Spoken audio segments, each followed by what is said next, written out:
பிரியமானவர்களே, இயேசுவின் நாமத்தில் நான் உங்களை வாழ்த்துகிறேன். இயேசுவோடு நடக்கிற அனுபவம் ரொம்ப ஆசீர்வாதமாக இருக்குல்ல. ஆண்டவரோடு நடக்கும்போது ஒன்று நாம் அவரோடு பேசுவது, இன்னொன்று அவர் நம்மோடு பேசுவது. அப்போ அவர் நம்மோடு பேச இடம் கொடுப்பது. நாம் ஜெபிக்கும் போது நாம் அவரோடு பேசுகிறோம். வேத வசனத்தின் மூலம் அவர் நம்மோடு கூட பேசுகிறார்.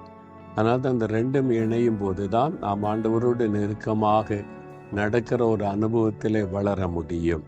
இன்றைக்கு கூட ஆதியாகமம் 15ஆம் அதிகாரம் 1ஆம் வசனத்தில் ஆண்டவர் ஒரு அழகான வார்த்தையை வாக்குத்தத்தமாய் சொல்லி இருக்கிறார். ஆண்டவர் சொல்லுகிறார், நீ பயப்படாதே, நான் உனக்கு கேடகமும் உனக்கு மகா பெரிய பலனுமாய் இருக்கிறேன் என்று ஆண்டவர் சொல்றார். உங்களை பார்த்து தான் சொல்லுகிறார். அன்றைக்கு ஆபிரகாமை பார்த்து சொன்ன ஆண்டவர் இன்றைக்கு உங்களை பார்த்து சொல்லுகிறார், நான் உனக்கு கேடகமாயிருப்பேன். கேடகம் என்பது நமக்கு தெரியும், ஷீல்டு. அந்த காலத்தில் யுத்தம் பண்ண போகும்போது இடது கையில் கேடகத்தை வைத்திருப்பாங்க, வலது கையில் பட்டயம் வைத்திருப்பார்கள். எதிராளி தாக்கும் போது நம்முடைய சரீரம் பாதிக்கப்படாதபடி, அந்த தாக்குதல் நம்மேல விழுந்து விடாதபடி தடுப்பதற்கு தான் கேடகம். வலது கையில் இருக்கிற பட்டயத்தை வைத்து எதிரியை தாக்குவது. அப்ப ஆண்டவர் சொல்லுகிறார், நான் உனக்கு கேடகமாக இருப்பேன், நீ பயப்படாதே. அப்படின்னா என்ன அர்த்தம்?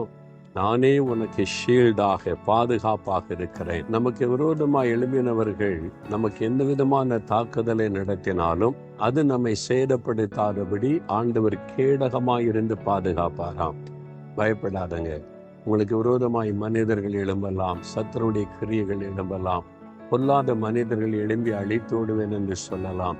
உங்களுக்கு விரோதமான யுத்தங்களை கூட செய்யலாம். ஒன்று உங்களை சேதப்படுத்தாது. என் ஆண்டவர் சொல்லுகிறார், நான் உனக்கு கேடகமாய் இருக்கிறேன், அதனால நீ பயப்படாதே.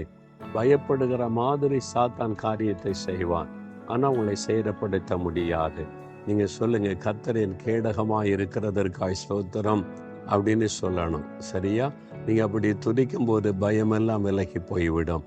தகப்பனே, எங்களுக்கு கேடகமாக நீர் இருக்கிறபடியினால் நாங்கள் உம்மை துதிக்கிறோம்.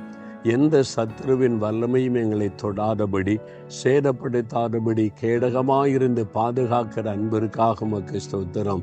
உம்முடைய பிள்ளைகள் ஒவ்வொருவரையும் நீர் பாதுகாத்து வழி நடத்தும். இயேசுவின் நாமத்தில் ஜெபிக்கிறோம் பிதாவே. ஆமேன், ஆமேன்.